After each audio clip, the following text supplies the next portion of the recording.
I want to start off by saying thank you for all the love I've been receiving on the videos recently. I just had my first video hit over 1,000 views, so thank you very much all for just liking the video and subscribing. It really means a lot. Anyway, so there have been a lot of talk around what is the government going to do when it comes to stocks and shares ISAs, or just ISAs in general, because they've come for everything else in terms of getting more tax money. And if you had seen one of my previous video, is the UK going to enter a recession? We have seen that borrowing costs for the UK government has massively increased, which means that under their fiscal rules, they don't have a lot of wiggle room when it comes to spending, because more of their budget will be going to interest payments on their debt. So ultimately, this either means two things. They can either cut spending or they can increase taxes. Now, where are they going to find that increased taxes? A lot of people have been saying that they're coming for the ISAs, because there was a forecast that if they just limit the amount either you put in, or limit like only say if your ISA can only be capped at 100 grand, and anything above 100 grand you have to pay capital gains tax on it. And there was a forecast saying if they did this, they would get like $2 billion extra in tax revenue, which is not a lot. I actually think that if you were to make these changes, you would generate less tax revenue. Now let me explain why I think that is. This is the budget that Labour released in their October budget, which was actually released in November because they had to change it last minute because they just didn't properly cost anything, and I don't think they cost anything now. But if you go on to the ISA limit, so they've said, oh yeah, we were maintaining limits, and this is all my note taking from when I first reviewed the budget. If you want to, I will make sure to link that video down below. But basically, I said if for them to almost get these sort of tax revenues increase, they're going to do something up to other than just to maintain the subscription limits. They're going to need to do something more, because as you guys might know, only 4% of people that open a stocks and shares ISA actually max it out each year. So that's only 4% of people. So it's not a lot, and obviously those 4% are the really wealthy, so they will in turn generate more money, because they'll be able to invest more. But it still won't. I still think that it won't come to anywhere close to these levels. So I explained that in one of my previous videos. That will be linked down below. But the reason why I think that this is all very short-sighted. Yes, if the government actually says, okay, yeah, you're going to increase taxes by 2 billion, they're just looking at the direct taxes that will come from the ISA. They're not actually looking at the decreases in taxes from other area. Because I'm already over the 100k limit on my total value of my ISA account, so this would affect me. And I'm telling you, if they change the ISA where it means I can't basically put any more money into my ISA, instead of me putting more money into a general investor account, don't get me wrong, I still will do that, but ultimately I'm just going to be putting more money into my pension and reducing the amount of income tax that I'm paying, because as you guys know, the money that you contribute into your pension is pre-tax income. So I'll just be reducing my salary to the minimum level, where it's like £12,500, or whatever the tax-free amount is, and just be putting the rest of my money above that into a pension. So my income tax will go down from like 10,000 or whatever it is. It's roughly 10,000. It's actually under that, but just for simplicity's sake, say it's £10,000. I'm going to bring that down by probably about £9,000, so I only end up paying £1,000 in income tax. Now that is a lot. Obviously, not everyone will be having the same tactic, but if you think about that yes, they're getting money from capital gains, but they're going to be losing money in income tax, because what the ISA allows you to do is, because you pay tax now, People are not putting as much money into their pension to get the money now, pay the income tax now, and then they'll go to max out their ISA. This is extremely short-sighted if they do enact any changes to the ISA. Now, the only, in terms of like capping and like the value of it, not necessarily capping inputs to it, but if they cap total value, that they will actually generate less tax revenue.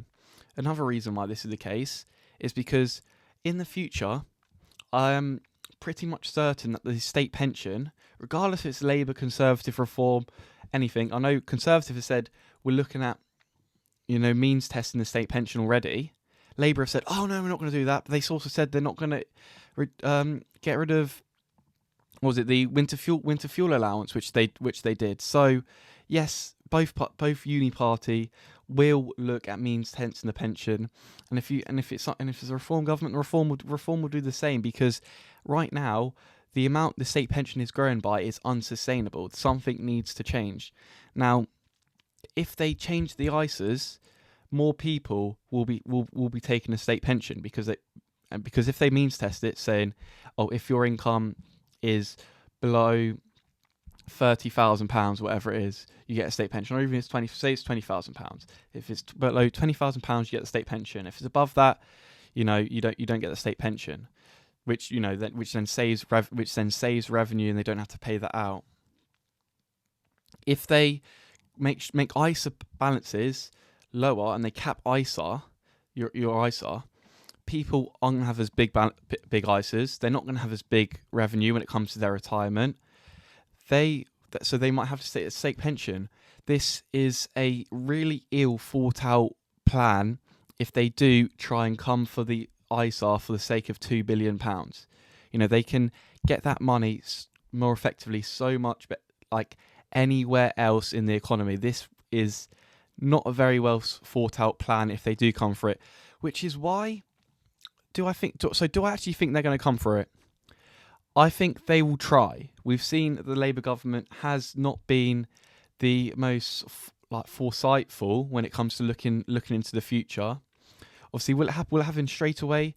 No. My prediction in my previous video, which I made when the October budget first came out, was that in the tax year of 2026-27 is when we're most likely going to be seeing any changes to the ISA, whether it's reducing that 20k limit, which is the most likely thing.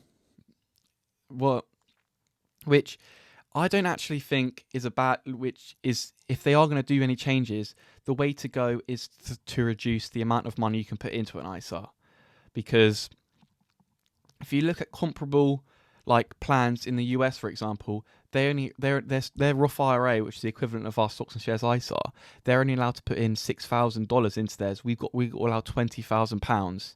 So yes, if they reduce it, it won't be the end of the deal, because as most people, only 4% actually max out their ISA. I'm actually one of those. I'm lucky to be one of those 4%.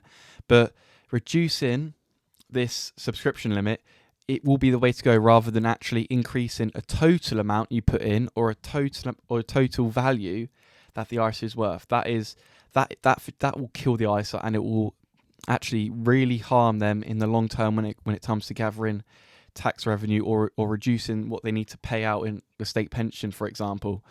So if they are going to make any changes, it will be in terms of your limit on what you can put in. But do I think this is going to happen?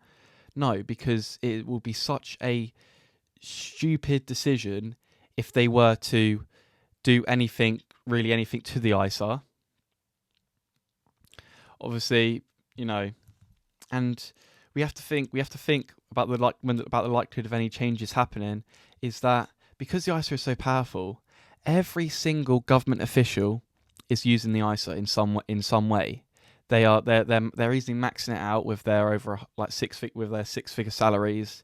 So any changes that they make will affect them, which is partly why I would say that nothing's changing from this point forward.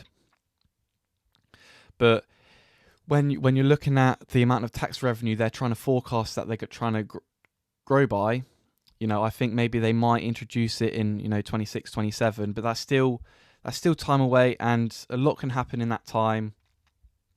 If the economy goes really badly, we've seen that Labour try, like, they say, okay, yeah, we can tax our way out of it, which isn't the way to go when it's a growing economy, because taxing is actually a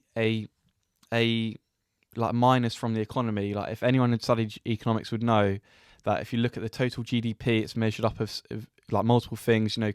Consumptions, investments, imports, exports, and taxes is actually in that equation. Taxes is one of the minuses when you're looking at the GDP figure. Obviously, the taxes is a minus, but then the government can choose to redistribute that and increase in consumption and investment.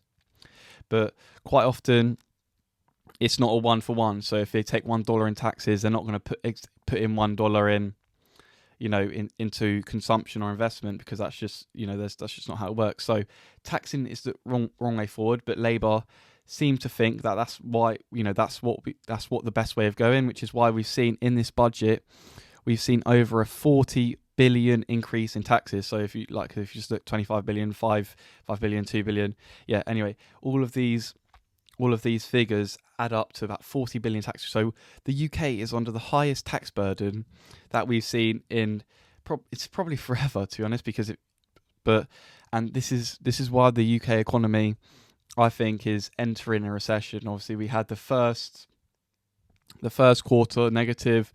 If we see when the new figures from the Q4 of 2024 get released, and we see that the UK economy is shrunk for the fourth quarter of 2024, when those, we will be officially entering a recession. I already think we're in one. I know this Labour government have been promoting, oh yeah, the IMF said that, we're going to be the fastest growing, but the IMF, credibility is not very good, because when the Conservatives were in power, they were saying, oh yeah, the UK is going to have no growth. And the last month the Conservatives were in government, they were the fastest growing economy in Europe. Obviously, this is a exaggerated figure, because obviously the UK were coming from a lower base, so any increase makes the UK look better. But anyway, long story short, is your ISA going to be under attack? I'm not going to rule anything out. There looks like they're going to have to do an emergency budget, in April, just because the UK government is encroaching on their fiscal rules that they set out. But yeah, I would say the chances of them coming after your ISA in their term is probably 90%. They're going to make some changes that are going to affect us in some place in their term.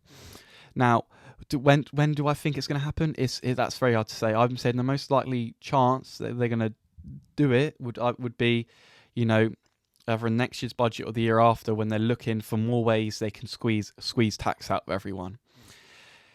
But that's something that we hopefully shouldn't have to worry about for at least 2 years. So guys, make sure, if you can, put as much money into your ISA as can before they make the changes, because hopefully these changes will only be these won't look back. They won't look back and affect anyone who's already maxed out their ISA. They will be looking forward. So hopefully that's the case. I don't know. They might try and come back for people that have balances over $100,000. But I wouldn't worry about it for right now. I'm just going to continue. I'm not worried about it. I'm just going to continue to max out my ISAs, doing everything I can. Anyway, guys, thank you so much for watching. Please like, subscribe. I really appreciate all the love I've been getting on the videos recently.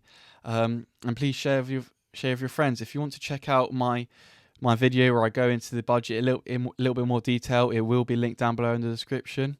Anyway, thank you guys very much, and goodbye.